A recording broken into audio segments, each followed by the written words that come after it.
Welcome to Soul Centered Dharma Recovery here in Spokane, Washington, and also all around the world and the nation on Zoom.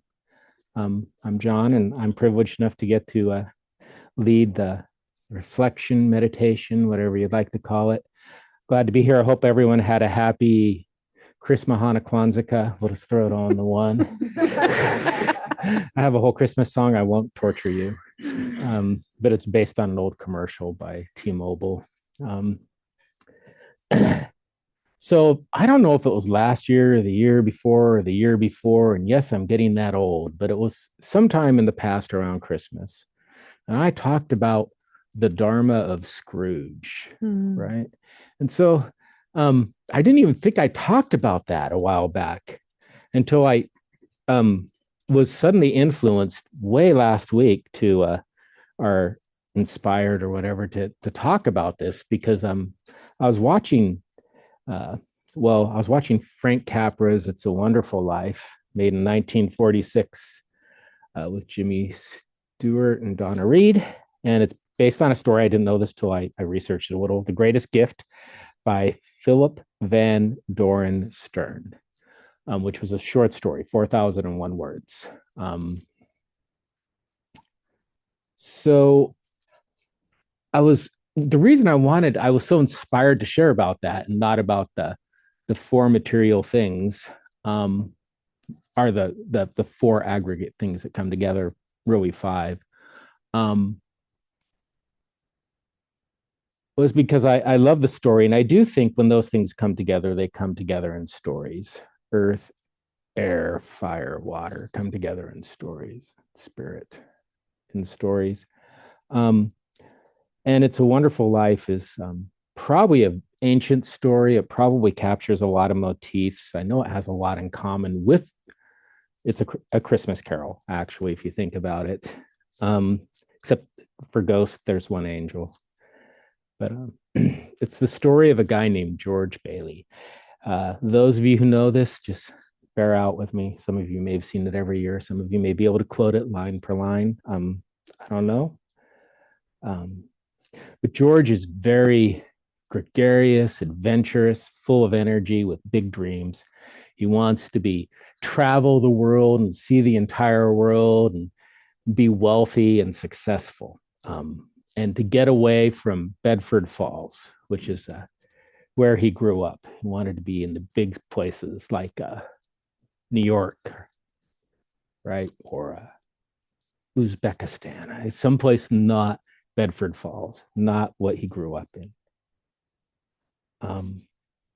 And that did not happen for George. I want to say a caveat before I start this. It'd be easy to say when I say these things that George is just a martyr and he just gives up what he wants. But never does It's a Wonderful Life show George as a martyr. It shows him as someone who's making decisions based on what he views is the best thing to do at the time, regardless of what his desires are.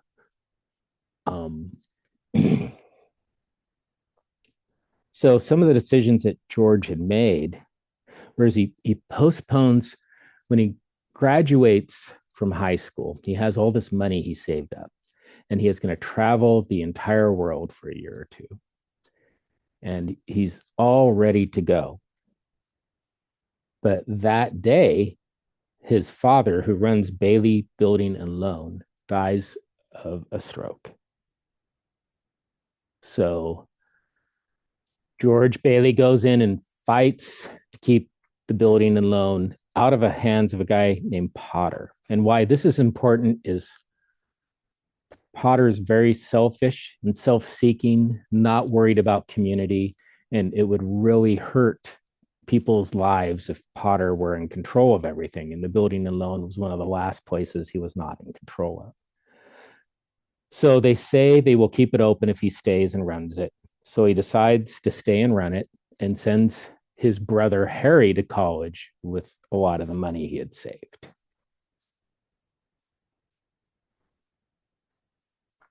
Some more years go by. Um, Harry gets married, elopes, and comes back, and George finds out, Harry tells George, I'm ready to take the job. You can go to college, you can do the things you need to do. But he kind of mentions there's another offer. It's not much. He's willing to bypass it. George talks to his new wife and decides, I think almost intuitively, to um, not hold his brother to his promise and let him take the job under her father.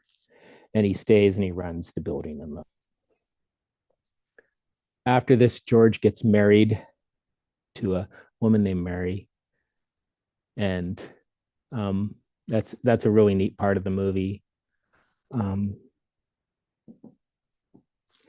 they're ready to go on their honeymoon, and they're going to go on a long honeymoon and explore amazing places and just blow a whole bunch of money.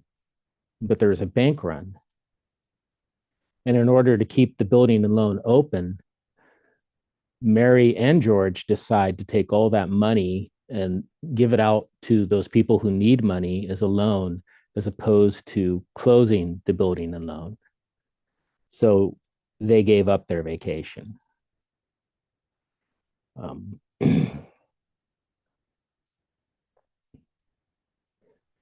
Mary, in her part, makes the most of it and really does something very sweet for George.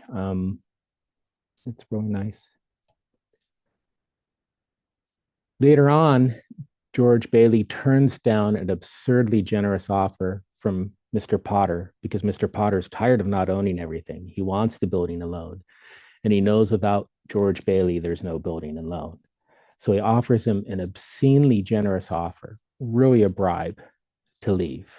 Says you can travel, you'll make all this money, you'll live in a nice new house, drive the nicest car in town, all these things that George had thought he wanted.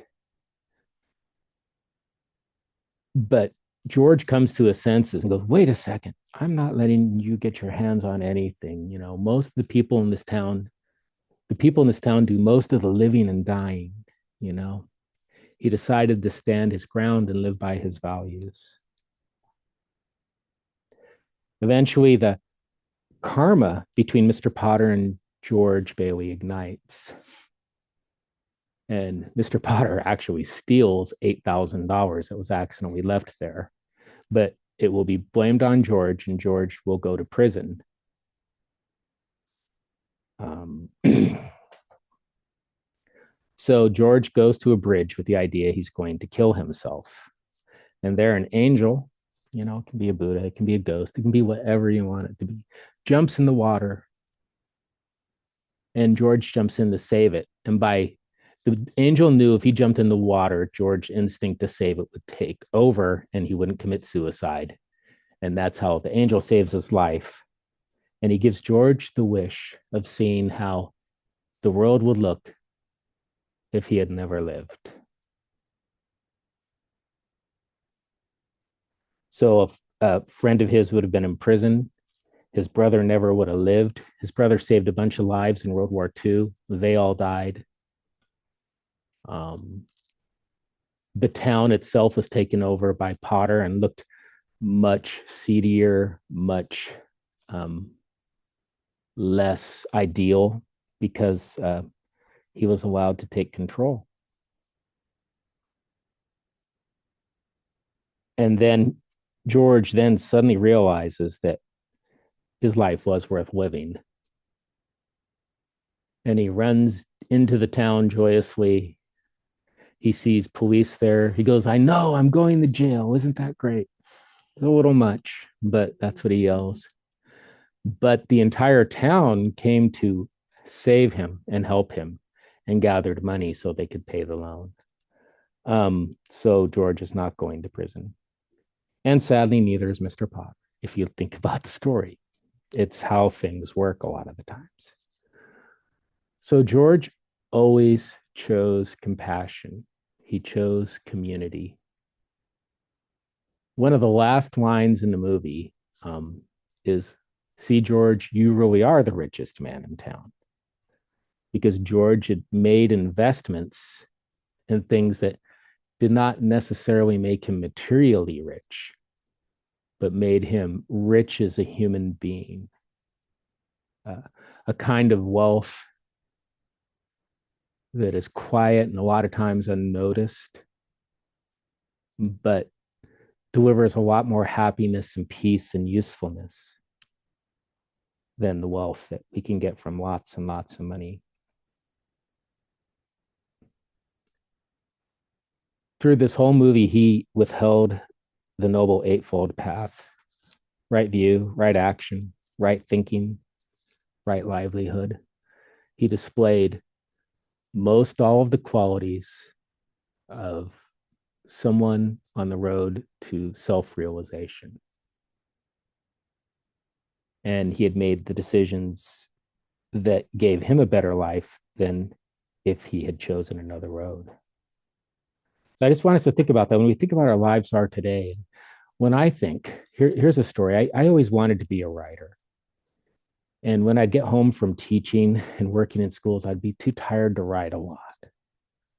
So here I am at 16, and I almost caught myself, or close to 60, caught myself in a trap of thinking I never became a writer. I let myself down. And then I look deep and I go, no, I became a teacher. I thought about the kids when I came home. I tried to think of solutions to help them out. I helped lots of people. I enjoyed it. I had a great impact. Um, and it was a real decision I was making on a daily basis. The belief that I was selling myself out was a false belief, because I thought if I had to do it all over again, is this a road I would have taken? And when I think of all the relationships I've had and all the experiences I've had, I would say this is the path I would have taken. So I'm glad for that. And I still write, just avocationally. Um, and that's a price. So all of our lives have those things. And we can see where we are. Maybe we went to prison. Maybe we spent a lot of years living on the street, maybe in bad relationships. But we can all find ourselves in a great place if we embrace ourselves and let those experiences inform us and make us who we can be. So I just want to do, I know I spent some time, I want to do May We Be Happy and Peaceful chant. And then just a few moments of silence before we begin sharing. And remember, if you're struggling with your recovery, that could also just be part of the story too. I've always gone, people who say, I get 30 days and I relapse. And I go, okay, you get 30 days and you're off for a week. And then you get 2 months and then you're off for a month. But it's better than using all the time. Sometimes, we trip around a lot when we're going through that path of getting better. So take a moment. You can follow along if you want. You don't have to.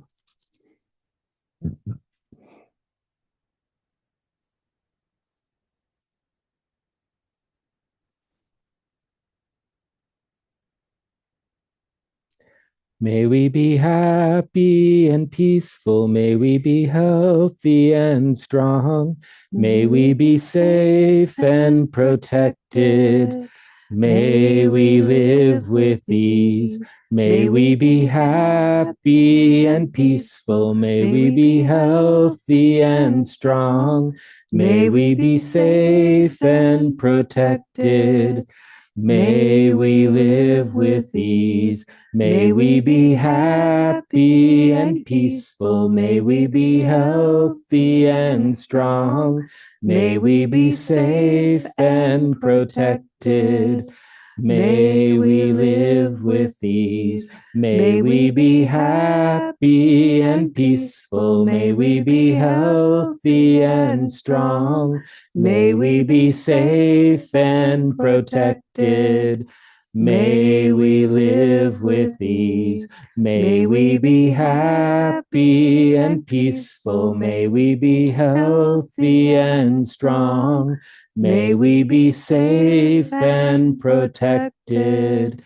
May we live with ease. May we be happy and peaceful. May we be healthy and strong. May we be safe and protected.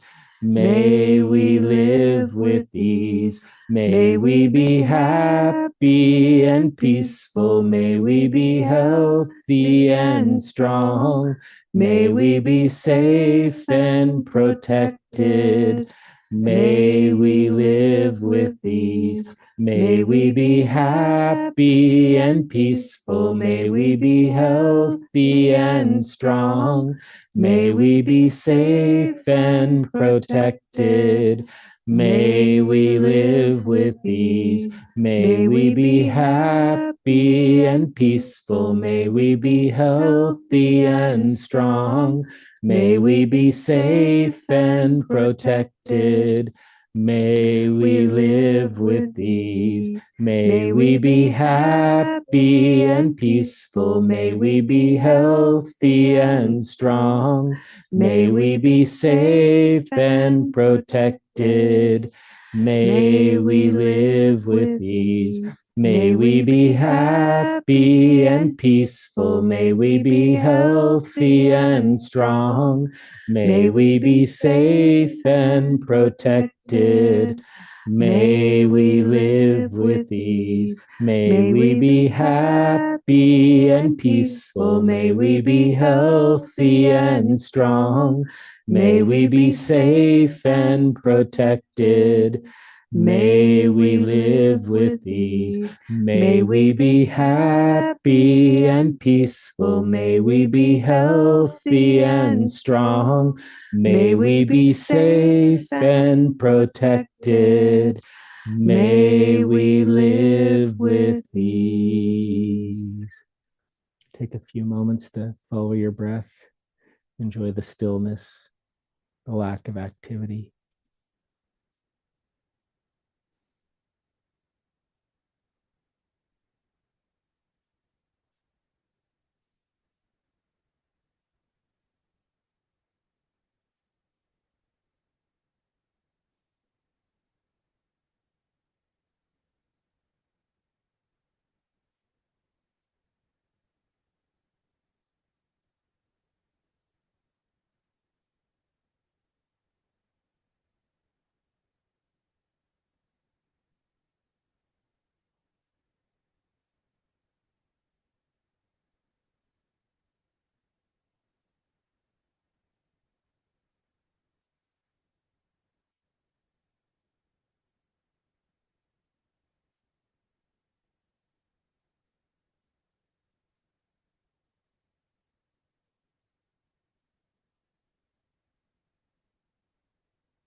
Okay.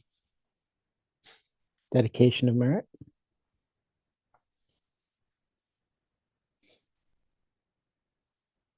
May all places be held sacred. May all beings be cherished. May all injustices of oppression, devaluation, and theft be fully righted, remedied, and healed.